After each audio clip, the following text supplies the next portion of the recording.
This is Facebook Live. How's it going, Josh? Going good. Going good. So we wanted to talk about um, I wanted to talk about OKRs, and you wanted to talk about fishing. Yeah, exactly. Yeah. Let's start out with like a sort of a high level check in, just kind of like what's on your mind these days around helping people get healthy and fit, watching them. I know you've had a lot of sort of ups and downs, sort of very intense conversations with people. Let's just start with like where your head's at. Yeah, it's different. It's different. This is a new frontier in my life, which is very. Excuse me, my friend Howard has texted me. Yeah, blow him off. He's not important. No, it's been quite an interesting thing being open to people. You know, it's been while very exhilarating watching people blossom and things align really quickly. Like they were just one number away from having the correct combination or whatever. And watch them just explode forward. And that's so exhilarating. And then at the same time, you still have the dark, like you forget as a fat person what it's like to be in that dark, lonely place. You don't forget, but you get removed from it. And to deal with people on a regular basis that are stuck there right now it can get uh, overwhelming sometimes because it reminds you of where you once were on a daily basis. But it just makes it that much more important to endure. But that's the reality of it. It's exhilarating, yet at the same time, heart crushing. But it doesn't diminish the sort of the meaningfulness of the work, just because Well, I guess it goes to like, a percentage, right? Like you can't spend all it's like you managed to climb out of this hole. Right. And now you keep going back into the hole to help other people get out. But every time you go back into the hole to help other people get out, you're in the hole. Yeah, I slip. Like even though you're not eating that way or living that way, you're surrounded by the same energies, the same thought patterns. I still taste it. I taste that reality often. And I know that excuse-rich environment, and to be witnessing it firsthand, someone struggled through it. Just there's so much nostalgia attached to it. It's a struggle sometimes. Honestly, it just is. Mm-hmm. Well, and so we're both working with people who have struggled. Some of them have struggled for a long time. What are like we don't want to make people feel guilty for like No. for where they are and for like they owe us something because we're personally or professionally or community based trying to help them. But what are some things that you think if the people that we're trying to help, if they knew or could do that would make it easier for them and for us? Like where can they sort of meet us, if not halfway, then like a single step? Is get out of like vague, abstract, broad brush territory. Like, well, you know what? I need to get healthier. I need to lose some weight. Those, like those all encompassing things. Like if you're going to live in a way that manifests weight loss, there's a whole lot of things involved in that you're going to have to master. Pick one of them. Let's not just focus on the bevy of them as an entirety. That is too much. That's like trying to learn all of the pieces of an orchestra, all the pieces of a piece of music for you know what I mean? That's not the best approach. We need to use that overarching idea as a North Star that then drives us to take the steps necessary to get there. But we need to identify those individual steps as well and conquer them one by one. So in other words, somebody sees you and they see you firing on all cylinders, and Mhm. you're doing yoga and you're going running and you're eating plant-based Yeah. and you're reading, you're educating yourself. And they think, well, that's what I got to do. And it is. And if they try to do it all at once, it's like, trying to play the whole orchestra. Right. But the first thing you got to do is stop eating the Oreos that you know you're eating that no one else knows you're eating.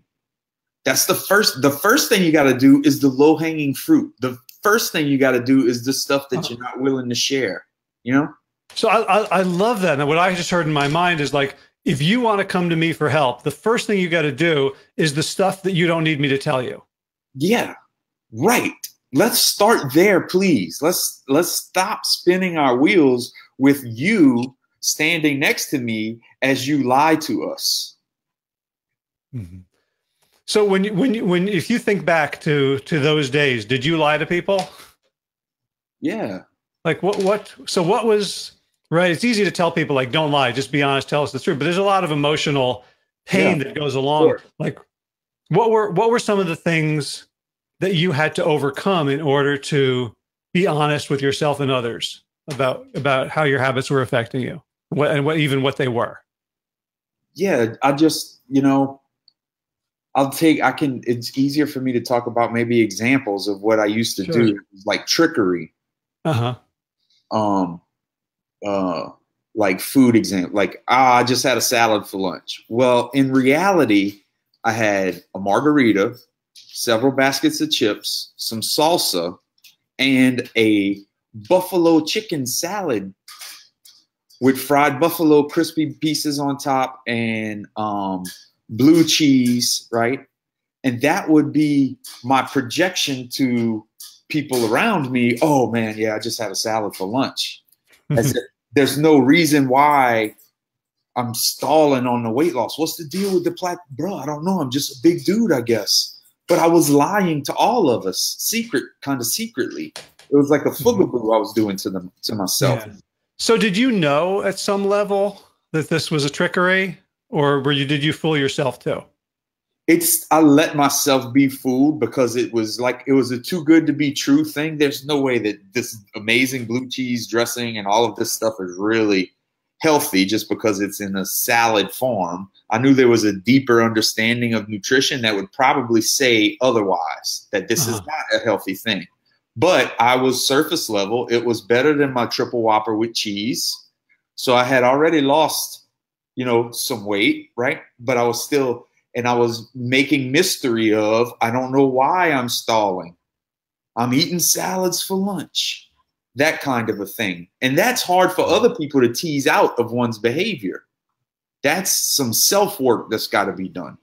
Right. In other words, unless I'm watching over your shoulder or interrogating you, or you're posting pictures of what you're eating to an app like You Ate, then I have to take you at your word that, oh, dude's eating salad for lunch. I don't know. Maybe it's his metabolism. Maybe he's got thyroid problems. Right. There's legit ghost calories as a person who's used to using food as opposed to, just eating food. Right.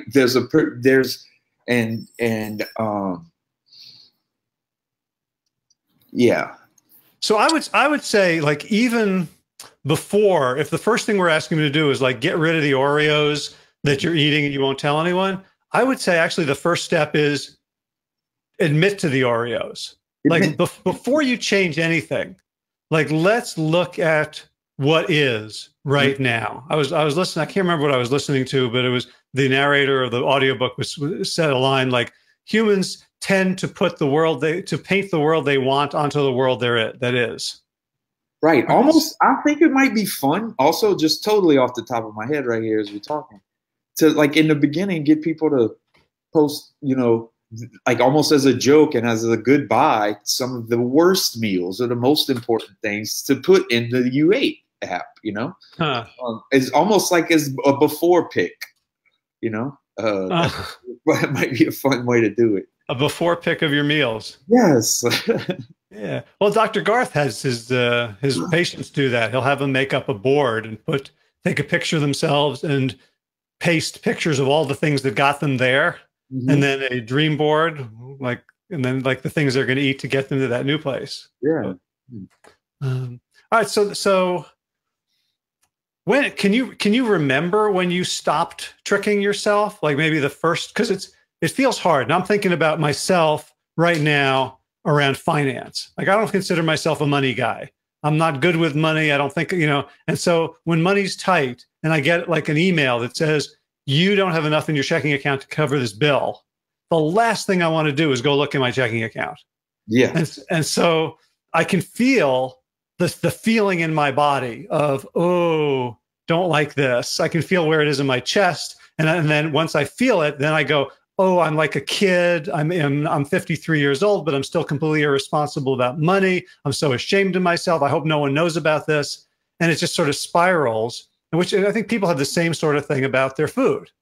Yeah. So the question is like, what's the experience of telling the truth for the first time to yourself and then maybe to somebody else?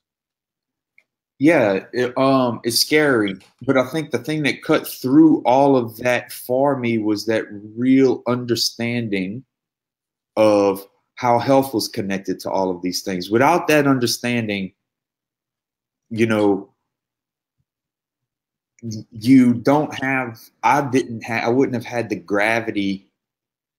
I wouldn't have had that impetus all in while I was all alone to do the right thing, you know.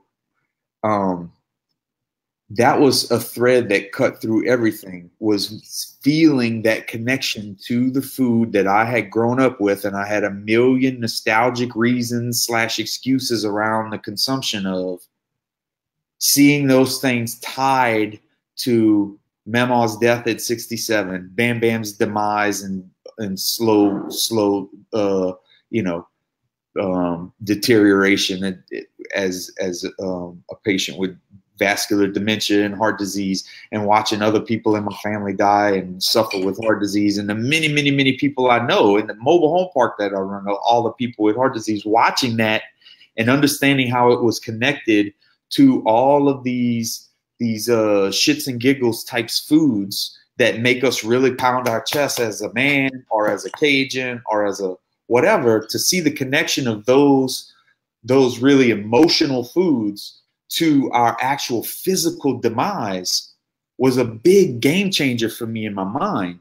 And I don't know how to turn that key for people, because it's right there to be seen, just like the sunrise in the morning. It's not, you don't have to have a huge grasp of science to understand how we can change our outcomes. Yeah, but I guess, to continue with that analogy, for a long time, people thought the sun went around the earth. Right. And you can look now the same way and understand that the earth goes around the sun. It's, if we've grown up with this is normal, then the diseases we all die from are normal too. Right. Exactly. It's like you had to go to a foreign country, the country of Scott Jurek and Rich Roll, Sure, and the Blue Zones and Colin Campbell, to understand that this might be normal, but it wasn't natural. Yeah. So I mean, it sounds like you started telling the truth when the stakes were too high to not to. Yeah, and it was really because of the very unique blend of experiences in my life, with being in charge of taking care of my grandfather and watching the heart disease progress in my own dad at the same time. You see in the end stage stuff with my grandfather, you see the beginning stages of it with my dad. You see the in-between stages of it with everyone I deal with throughout a daily basis in my life. So I had that very deep connection to it, Mm-hmm. Okay, so we wanted to talk about cast net fishing versus spot fishing, right? which isn't very vegan of us, unless we're doing like tag and release for environmental reasons. I'm sure tags don't feel very good either. Anyway, yeah. What does that metaphor mean to you? It just means just like what we started off the conversation with, which is, I was guilty of it my whole life. It's never, you know what, I need to stop, or for me, let me get very specific. Rather than, it's always been the story of, Josh, you need to lose weight, which is the story that I heard from my mama, which is the story that I heard from my mama, which is the story that I heard from my Bam Bam and my brother and my sister and everyone in my family. It's always been that. Meaning that they said to themselves, I need to lose weight. I need to lose weight, right? It has never been, okay, tomorrow I'm not getting a sausage, egg, and cheese McGriddle on the way out to Bam Bam's house.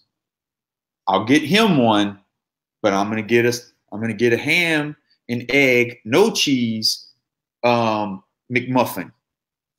This is super specific, but this is very memorable to me, making that decision, because it was every morning. I would get him a McGriddle. I would get me the bagel, steak and egg and cheese bagel situation, and a sausage biscuit for the ride in to work. That was every single day. And one of the first things I changed was that very specific thing of what I got. And I made it, and it grew from there. But by making that change, and it's not just this all-encompassing thing, like, you know what? I don't do that anymore. And it eventually grew to where I stopped it altogether as I started losing weight and things started to progress. And I started, making other changes and looking different areas for other fish to cast at, instead of just this broad approach of, let me trash and all. Let me see what I got. Beer cans in there. I got all kinds of shit in here that I don't need right now. Let me just go for the ones that I can identify, that I already know are pas bon, which is what we would say, which is just not good. And let me start addressing those, because I'm saying to the outside world and to myself that I want to change. I want to fix it. Let me do the things I already know need to be done before I start worrying about this very abstract, overarching thing of, let me be healthy. Mm-hmm. So, I mean, you're talking about momentum. Yeah. You're talking about a responsible way to take action that you're being responsible for, right? As opposed to, well, I want to do all this stuff and I'm going to sort of do it haphazardly or by accident, to really pick something. And it can be as small as removing the egg from something that tastes pretty much the same, but yeah, it meant you were on a different path. Correct. You changed, just like, I hate to give another damn sportsman analogy, but if you're this far off on the scope at 1 foot, by the time you get out to 200-300 yards, you're going to be this far off. Does that make sense? Does that analogy make sense to you at all? Well, so for the those who are offended by the idea of shooting small defenseless animals, shooting a target, just target. Yeah. If you're standing right next to the target, you can be pretty sloppy. But if you're 100 meters away, you've got to be dead on. Right. Right. And so, so how does that connect? So well, like where when people are just beginning, when they first get this inkling, like, I want to change. Correct. Let's pick close targets. Gotcha. So let's pick close targets, because there are plenty. We're ignoring those because we see the big deep ball that we want to connect on. Mm-hmm. And we ignore all of these other things. We're asking people about where are we getting our protein, and we're asking people about what about soy products, and we're asking people about all these very specific questions. And a lot of times we're still eating peanut oil fried French fries. Mm-hmm. Yeah, it's almost like there's you're when you begin, or tortilla chips. You're in a completely target-rich environment. Like, there's almost nothing you can. And so what we do, we'll just shoot haphazardly. Hey, I'll do this today. I'll have a salad tomorrow. I'll go for a walk the day after. And wherever you go, you hit a target, but we're not paying attention to the target, so we're not learning. Mm-hmm. So we're never going to progress to the point where we can hit something at 500 meters. Right. All right. So I wanted to talk about these OKRs, which is objectives and key results, and it's the business management tool that was developed by Andy Groves at Intel, who's widely considered like the best manager of all time.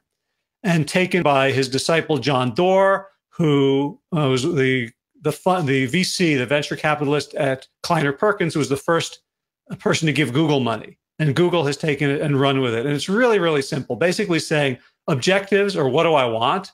Key results are, what are the measurable things that if I achieve will give me the objective? And it's used a lot in business because it's so non-personal.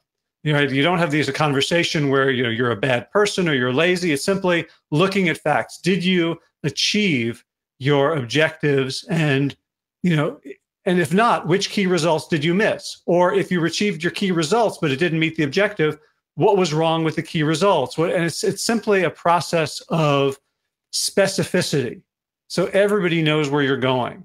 So I kind of want to tie that into this discussion because I've been talking about nothing else for like the last 3 weeks.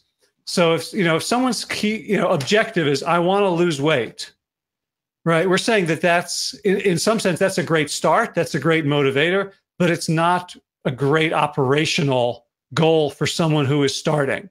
So what would you say, to you hate this question, but to old Josh, or what would you say to someone who says, okay, I want to lose weight? What's an example of an objective that can allow them to spot fish instead of cast net?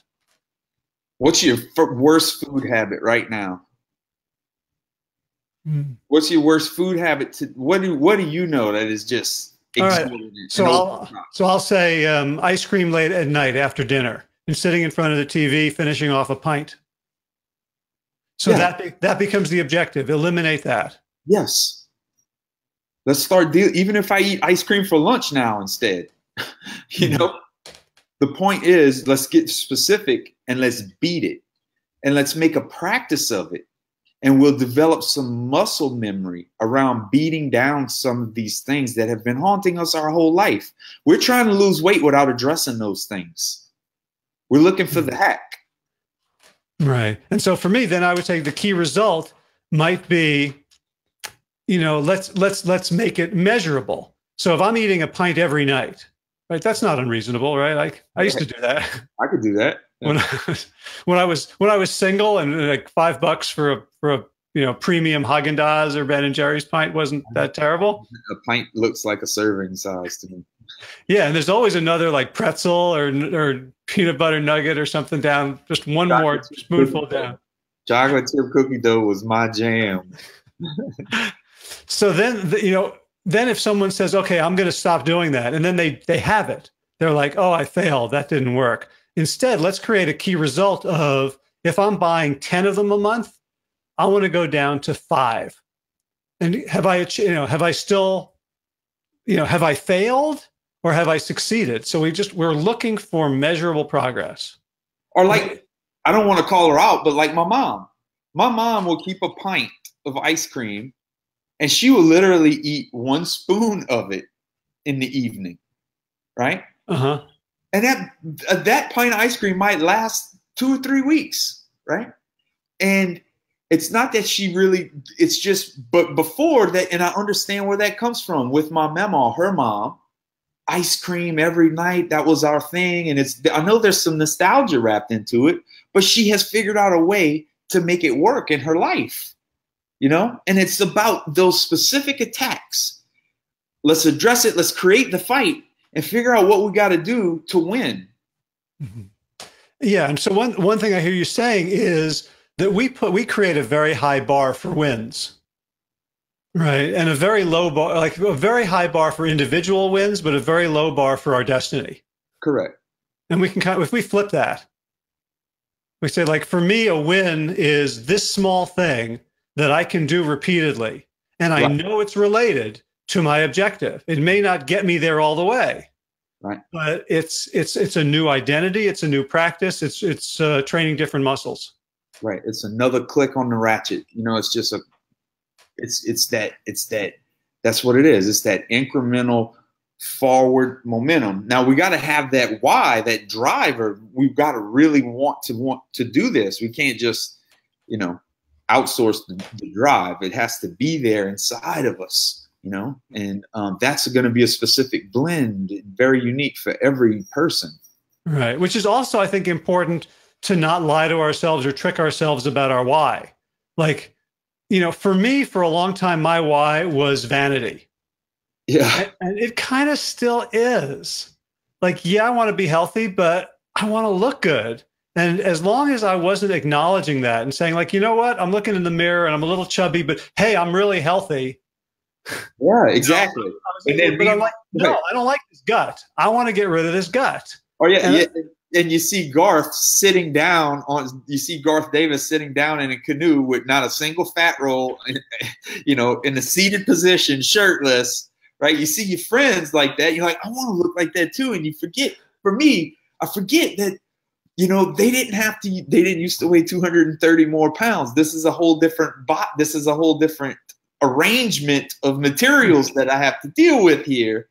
And so it takes a lot of reckoning, It does. And to find bigger reasons to keep you going other than six-pack abs or a fit body, Right. But when your first Rich Roll podcast, you talked about this. I listened to this before I knew you. And he said, can you imagine that you'd be where you are now? And like, had you started your journey with this goal of like, you were about to run your first marathon and 420-pound Josh is sitting going, what I really want to do is run a marathon. Like, you wouldn't have taken the first step. No. So I feel like it's important to trust that our small goals, when achieved, will naturally lead to bigger ones. We're not going to get stuck.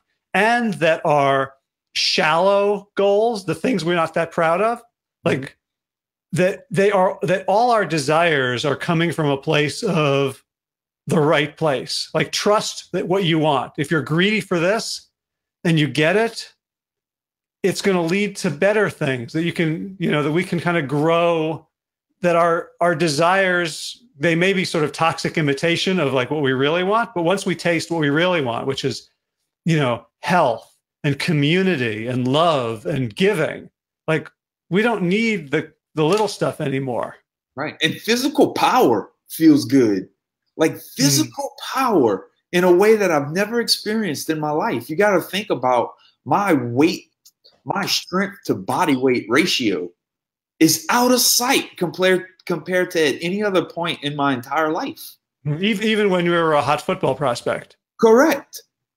I am much stronger for my body weight than I have ever been in my entire life. And to feel that in the ether is exhilarating, man.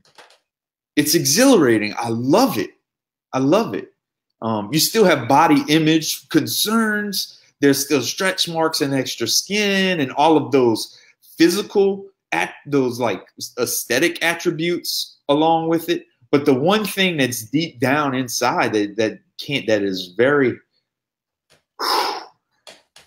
it's like a high you can't imagine, is that swing in strength to body weight ratio, going from morbidly obese to being able to scurry across the earth as fast as you want. It's amazing. Yeah, well, it reminds me of Christopher McDougall's second book. I think it's the second book after Born to Run, called Heroes, or Natural Born Heroes, or something like that, in which he defines a hero as someone who is strong enough to take care of themselves plus one other person. Yeah, I like that. That's cool. Yeah. All right. Any final thoughts before we wrap up?